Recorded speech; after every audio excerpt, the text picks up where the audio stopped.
यह हमारे घर की लैंडिंग के पास की दीवार है। ये दीवार बहुत लंबी थी क्योंकि इस लैंडिंग के बाद सीधे छत आ जा रहा था। इस दीवार पे हम चाह रहे थे कि एक सुंदर सा पेंटिंग तैयार किया जाए। ये दीवार की हाइट को देखते हुए मैंने ये डिसाइड किया कि इस पे हम कुछ आसमान जैसा बनाएंगे, ऐसा आसमान जिस पे बहुत सारी बर्ड्स हों। तो सबसे पहली चुनौती तो ये थी कि इस दीवार के ऊपरी हिस्से में कैसे पहुंचा जाए, क्योंकि जितनी इसकी हाइट थी वो नॉर्मल सीढ़ी से तो वहाँ तक नहीं पहुँचा जा सकता था।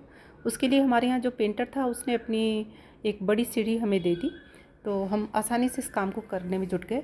तो सबसे पहले हमने डिसाइड किया कि हम एक तार बनाएंगे ऊपर, उस तार के आसपास बर्ड्स रहेंगी, उस तार पे कुछ बर्ड्स बैठी रहेंगी और कुछ बर्ड्स उसके आसपास उड़ती हुई दिखाई देंगी।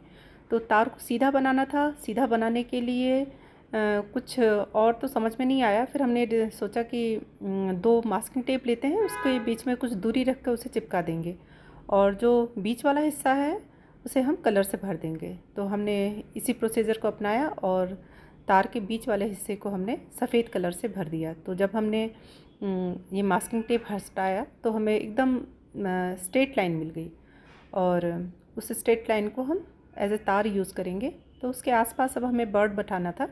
कुछ बर्ड उस पर बैठी हुई दिखनी थी और कुछ बर्ड इस तरह से कि वो आकर अभी बैठ गई हैं या फिर बैठी हुई थी और अब उड़ने लगी हैं। इस तरह की पोजीशंस चाहिए थे हमें बर्ड्स की। तो इन बर्ड्स को बनाने के लिए हमने स्टेंसिल्स का यूज़ किया। स्टेंसिल्स हमें अमेज़ॉन पे मिल गई थी और एक साथ हमें पूरा एक शीट मिली थी। उस शीट पे अलग अलग बर्ड्स थी। हमने उनको छोटे छोटे हिस्सों में काट के अलग अलग बर्ड्स कर लिए ताकि हम अलग अलग उनके बीच की डिस्टेंस को मेंटेन कर सकेंगे और उनकी पोजीशन को भी बदल सकेंगे। तो कुछ तो हमने स्टेंसिल्स यूज़ कर लिए और कुछ हमने कार्डबोर्ड को काट कर अलग अलग शेप के बर्ड्स बना लिए थे, क्योंकि हमें बर्ड्स बहुत सारे शेप में चाहिए थे। पूरे तार को भरना था और एक ही पोजीशन में अगर हम बार बार बर्ड्स बनाते तो वो नेचुरल नहीं लगती और उनकी सुंदरता कम हो जाती। इसलिए हम अलग अलग शेप और अलग अलग पोजीशन में बैठे हुए बर्ड्स को बनाना चाहते थे। तो हमने कार्डबोर्ड का यूज़ करके बहुत सारे बर्ड्स और भी तैयार कर लिए। अब हमने स्टेंसिल्स को काट के अलग अलग पोजीशन पे चिपका लिया दीवार में जहाँ जहाँ हमें चाहिए था और उसको हम उससे भरते गए, स्पंज की मदद से कलर भरते गए। और इतना करने के बाद अब फिर हमने डिसाइड किया कि ऊपर का जो हिस्सा है खाली उस पर हम एक सन बनाएंगे। तो सूरज बनाने के लिए हमने एक प्लेट का यूज़ किया और हमने प्लेट को उस पर चिपका कर एक पेंसिल से सर्कल ड्रॉ कर लिया और उस सर्कल को हमने स्पंज की मदद से वाइट कलर से फिल कर दिया। जब हमारा सूरज तैयार हो गया तो हमें सूरज के आसपास दिखाना था कि कुछ बर्ड फ्लाई कर रही हैं।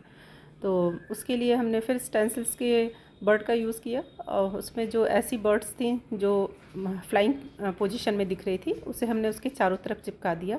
सूरज के आसपास 4 बर्ड हमने चिपकाई और चारों बर्ड को स्टेंसिल लगाने के बाद वाइट कलर से फिल कर दिया।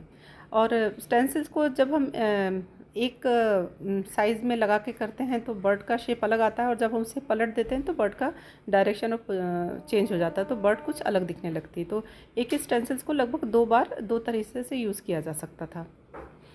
उसके अप एंड डाउन 2 पोजीशन में अलग अलग किया जा सकता था। तो इस तरह से हमने उसको उपयोग करके अलग अलग बर्ड्स ऊपर बना लिए। ये इस तरह से ऊपर का हिस्सा तो पूरा हमारा भर गया। अब हमें नीचे के हिस्से को भरना था क्योंकि दीवार बहुत बड़ी थी, तो सिर्फ ऊपर का हिस्सा भरने से नीचे का हिस्सा का भरपाई नहीं हो पा रही थी, बहुत सारे हिस्सा खाली बच जा रहा था। तो नीचे वाला हिस्सा बनाने के लिए हमने डिसाइड किया कि एक और तार बनाते हैं और हमने फिर मास्किंग टेप की मदद से एक स्ट्रेट लाइन ड्रॉ कर ली और स्ट्रेट लाइन पर फिर हमने अलग अलग कटआउट लगाए और स्टेंसिल्स लगाए। इस तरह से हमने उस तार को भी बर्ड से भर लिया। जब ये पूरी तरह से बर्ड से भर गया तो अब हमें नीचे के जो दीवार का हिस्सा था उसे भरना था। तो वहाँ पे एक परेशानी ये थी कि उस पर एक बल्ब बना हुआ था। उस बल्ब को हमें इस तरह से यूज़ करना था कि वो पार्ट ऑफ पेंटिंग हो जाए, ऐसा न लगे कि वो अलग से लगा हुआ है। तो हमने एक लैंप पोस्ट बनाना डिसाइड किया और हमने सोचा कि लैंप पोस्ट में जो लैंप का हिस्सा रहेगा उसको बल्ब के हिस्से के साथ मिला देंगे और जब भी ऑन करेंगे तो ऐसा लगेगा कि वो लैंप पोस्ट में जो बल्ब जल रहा है वो एक्चुअल बल्ब है। तो हमने नीचे के हिस्से पे लैंप पोस्ट बना दिया और लैंप पोस्ट बनाने के बाद उस लैंप पोस्ट के आसपास हमने बेल ड्रॉ कर दी और नीचे जो सबसे नीचे वाला हाइट था उस हाइट पे हमने रेलिंग बना दी। रेलिंग बनाने के लिए भी हमने मास्किंग टेप का यूज़ किया। मास्किंग टेप सीधा सीधा लगाते गए और उसे वाइट कलर से फिल कर दिया, तो ऐसा लगने लगा जैसे वो लकड़ी के पट्टे लगे हुए हैं। और जो नीचे वाला हिस्सा था लैंप पोस्ट के आसपास का, वहाँ पर भी हमने फ्लाइंग पोजीशन वाले जो बर्ड्स थे उसको ड्रॉ कर लिया।